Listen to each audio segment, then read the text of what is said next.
जोहार। आप सबका स्वागत है मेरे YouTube चैनल में। आज हम भूतकालिक वाक्यों को सीखेंगे। तो चलिए अविलंब शुरुआत करें।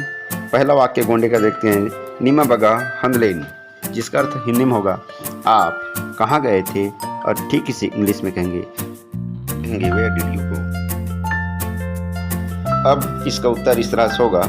गोंडी में होगा नना कोटुम हंदलेना, ठीक इसे हिंदी में कहेंगे मैं जंगल गया था, और इंग्लिश में बोलेंगे इसे I went to the forest. तो चलिए साथ ही आगे बढ़ें।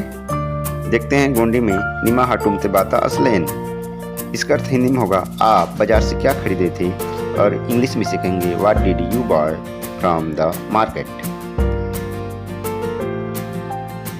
चलिए अब हम इसका उत्तर देख लेते हैं।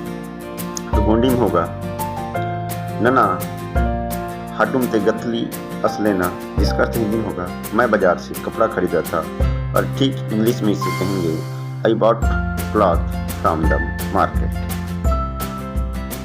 तो गाइस अगला वाक्य देखते हैं। नीमा गोटुल ते बाता किंजलैन, जिसका अर्थ हिंदी में आप गोटुल में क्या सुने थे, ठीक इसे इंग्लिश में कहेंगे what did you hear in the ghotul. जी हाँ, अब हम इसका उत्तर देख लेते हैं। नना गोटुल ते रेला फाटा किंजलैना, इसका अर्थ हिंदी में होगा मैं गोटुल में रेला गीत सुना था, ठीक इसे इंग्लिश में कहेंगे आई हर्ड रेला सॉन्ग इन गोटुल। चलिए आगे बढ़ते हैं और देखते हैं अगला वाक्य। गोंडी में नीमा बगा एंदलैन, इसका अर्थ हिंदी में आप कहाँ नाचे थे, ठीक इसे इंग्लिश में कहेंगे वेयर डिड यू डांस। चलिए अब हम इसका उत्तर देखते हैं किस तरह से मिलता है उत्तरदाता से।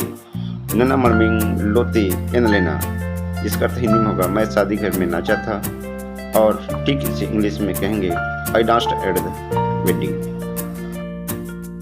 तो साथियों चलिए आगे बढ़ते हैं। आप भी मेरे साथ दोहराते रहिएगा हर एक वाक्य को। तो देखते हैं अगला वाक्य। निमानी ने बाता मारिंग लेन, जिसका अर्थ हिंदी में होगा आप कल क्या भूले थे, ठीक इसे इंग्लिश में कहेंगे what did you forget yesterday. जी हम इसका उत्तर देखें। नन्ना ने मोबाइल मरंग लेना, जिसका अर्थ हिंदी में होगा मैं कल मोबाइल भूला था, ठीक इसे उत्तरदाता इंग्लिश में बोलेगा I forgot my mobile yesterday. चलिए सगाजनों आगे बढ़ते हैं और अगला वाक्य देखते हैं। निमा मलोल पगा उड़लेन, जिसका अर्थ हिंदी में होगा आप कहाँ खरगोश देखे थे, ठीक इसे इंग्लिश में कहेंगे where did you see the rabbit. तो इसका उत्तर इस तरह से मिलेगा। नना मलोल कोटुम ते उड़लेना, जिसका अर्थ हिंदी में होगा मैं जंगल में खरगोश देखा था, ठीक इसे इंग्लिश में कहेंगे I saw rabbit in the forest.